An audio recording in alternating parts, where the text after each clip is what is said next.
بسم الله الرحمن الرحیم. درنو دوستانو، یو ځل بیا ستړي مسئ، دا د ستاسو په وړاندې یو. یو شمېر دوستانو رانه غوښتنه وکړه که چېرته په ولسي ادبیاتو کې یوازې په ټپې وغږېږو نو ښه به وي. او امام خوښه شوه ځکه چې ټپه خو په پښتو ادبیاتو کې زه فکر کوم چې هغه شتمنه ادبي پانګه ده چې زه فکر کوم چې په سیمه کې خو به مخی نه لري، او حتی د نړۍ په نورو ژبو کې هم د ګوتو په شمیر داسې ادبیات لرو چې هغه د پښتو لنډۍ سره سیالي وشي کولی. نو ځکه ښه خبره ده چې په لنډۍ وغږېږو. لنډۍ په ټوله کې د پښتنو په بېلابېلو سیمو کې خپل نوم لري. په یو ځای کې لنډۍ وایي، په بل ځای کې ورته ټیکۍ وایي، په بل ځای کې ورته حتی په ځینو ځایو کې ورته مصري وایي، او دغسې نومونه پښتنو په بېلابېلو سیمو کې لنډۍ ته ورکړل شوي دي. خو لنډۍ په ولسي ادبیاتو کې رښتیا هم یو ځانګړی مقام لري. او لکه د مخه مې چې ورته اشاره وکوله، موږ په سیمه کې د سیمې په ټولو ژبو کې حتی داسې یو د پښتو لنډۍ په څېر باندې داسې شعر نه لرو چې د لنډۍ سره سیالي وکړي. او په خپله په پښتو ادبیاتو کې هم په ولسي ادبیاتو کې موږ بیا بل داسې د ولسي ادب کوم شعر نه لرو چې لنډۍ سره د پرتلې وړ وي. که نه تاسې پوهېږئ چې په ولسي ادبیاتو کې موږ فرضاً لنډۍ لرو، سروکی لرو، موږ غړانګې لرو، موږ کاکړۍ لرو، موږ بګتۍ لرو، موږ ځینې سروکي لرو. دا ټول هغه څه لرو، خو د لنډۍ سره موږ پرتله کولی نه شو. لنډۍ د موږ ډېر یو شتمن فرهنګ دی او د موږ د ادبیاتو یوه ډېره لویه برخه ده چې د نرو د ښځو لخوا ویل کېږي. او زه درته ویلی شم چې لسګونو زرو ته رسېږي تر اوسه چې بېلابېلو یو شمېر څېړونکو راټولې کړي دي لنډۍ یا مصرې او یا ټیکۍ. دا تقریبا لسګونو زرو نه هم ډېرې دي چې تر اوسه راټولې شوي، او شاید په دې باندې یو شمېر اکاډمیګانې کار وکړي او دا نورې لنډۍ هم چې په ولس کې په شفاهي بڼه، په ولسي بڼه شتون لري، شاید دا راټولې شي. لنډۍ د شکل له مخې یا د منځپانګې له مخې تقریبا یو خو هغه تخنیکي جوړښت ده د لنډۍ چې همیشه دپاره 9 سېلابه لري. لومړی مصره 9 سېلابه او دومه 14 سېلابه ده. که فرضاً موږ وایو د مثال په توګه که موږ وایو که په میوند کې شهید نه شوې خدای ګلالی بې ننګي ته دې ساتینه، دا د موږ یو ډېره مشهوره لنډۍ ده. فرضاً موږ د دې اوله مصره ګورو، که په میوند کې شهید نه شوې 9 سېلابه.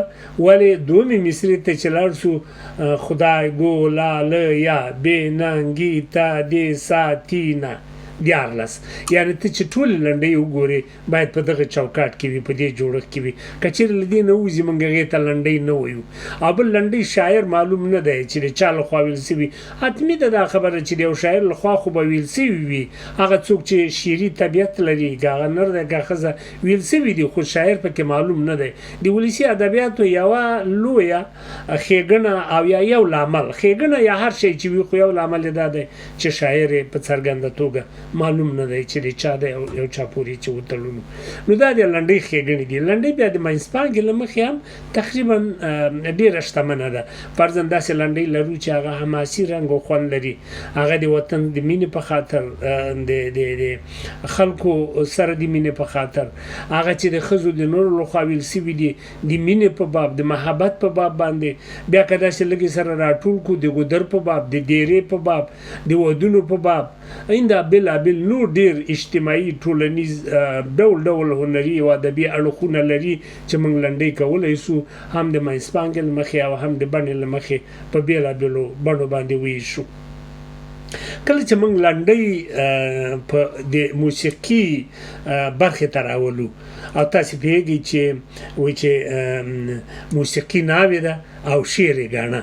او خصوصا له هر شعر نه زیات په پښتو موسیقي کې او په پښتو شعر کې لنډۍ واقعا چې د موسیقي ګاڼه ده. په دې معنی که موږ فرضاً سروکی زمزمه کوو د موسیقي په پرده کې راولو او هغه ته د موسیقي او د موزیک یو رنګ او خوند ورکړو نو لنډۍ ورسره حتمي ده. بې لنډۍ هېڅ سروکی نه ویل کېږي. نو کله چې موږ سروکی وایو نو لنډۍ به ورسره وایو، یا که فرضاً موږ غړانګې وایو نو لنډۍ به ورسره وایو، او که موږ کاکړي وایو نو لنډۍ به ورسره وایو. حتی موږ یو بل په پښتو ادبیاتو کې بل ځانګړی ژانر لرو یا یو بل ځانګړی بحث لرو چې هغه ته داستان وایي، پښتو داستان وایي. او داستانونه همیشه تقریبا تر ډېره بریده د یوې کیسې بڼه لري چې د کیسې په بڼه باندې ویل سوي دي، نو هغو سره حتمي لنډۍ شته ده. او که هغه چېرته د کیسې بڼه لري، که چېرته عشقي بڼه لري، که چېرته د داستان منځپانګه چې هر شی وي، خو د هغه سره به لنډۍ حتمي وي. نو ځکه خو لنډۍ په پښتو ادب کې نه یوازې د څرنګوالي له مخې بلکې د څومروالي له مخې هم ډېر په زړه پورې یو صنف دی چې له نیکه مرغه پښتو ادبیاتو کې دغه شتمنه معنوي او ادبي او هنري پانګه من خپله کړې ده او دا د ډېرې پخوا نه تر اوسه پورې را روانه ده.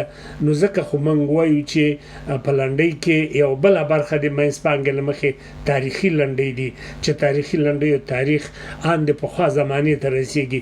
حتی داسې روایتونه موجود دي چې پښتو لنډۍ این هغه وخت کې چې د سوما په نوم یو بوټی چې د پسرلي په موسم کې او د سپوږمۍ د رڼایي په مهال به د شپې خصوصا دا د 15 یا 14 هغه وخت کې به چې دا سپوږمۍ بشپړ شوه مکمله به شوه، نو بیا به خلکو دا د سوما بوټی راټولول، هغه نه به زوخه جوړوله. نو دغه وخت کې یوه لنډۍ چې فرضاً موږ ته تر موږ را رسېدلې ده وایي چې سپوږمۍ سر وه راخیزه یار مې د ګلو لو کوي ګوتې ریبینه. فرضاً دا په تاریخي لحاظ باندې هغه لنډۍ ده چې هغه د پښتنو شتون په تاریخي لحاظ ښیي چې تقریبا داسې وګڼه چې پښتانه په دې سیمه کې زرګونه کاله تاریخ لري. ځکه د سوما پیر خو هغه وختونه دي چې هلته ویده سرودونه وو، هلته اوستایي سرودونه وو، یعنې لرغونو اریایانو پیر پورې اړه لري. نو ځکه موږ ویلی سو چې په تاریخي لحاظ باندې لنډۍ ډېر ارزښت لري. همدغسې که بله یو په تاریخي لنډۍ راواخلو چې وایي ته مارګلې به در سره یم په هندوستان کې دی په خدای سپارم مینه. تاسې پوهېږئ چې مارګله کوم ځای دی؟ یعنې مارګله هغه سیمه ده چې تر هغې سیمې پورې د پښتنو جغرافیه او د جغرافیه شتون په ګوته کوي. او دا مارګلي غر هغه دی چې اخواته پنډۍ یا هندوستان او دا خواته نور ټول پښتانه وو. یعنی همداسې راواخله ټکسلا نه راواخله تر عباسي نه پورې، یعنی تر د اټک تر پله پورې او د اټک نه همداسې راواخله. یعنی دا تقریبا د پښتنو برید دی په جغرافیایي لحاظ باندې چې د دې لنډۍ له مخې دا موږ ته څرګندوي. یا فرضاً یو بله ډېره مشهوره لنډۍ ده وایي هغه وخت چې سلطان محمود غزنوي په هند باندې برید وکړو نو مور یې ورته ویلې چې زویه دا لسګونه واره دی چې ته ځې یا د لسګونو وارو نه کم چې ته په هندوستان برید کې خو کوم برید ته نه رسېږي، ته دې دا ماماګان ځان سره داسې ویل کېږي چې سلطان محمود مور پښتانه وه، نو هغې د خپل ماماګان ځان سره ملګري کړه. نو بیا ډېر پښتانه په دې لښکر کې مل کړل.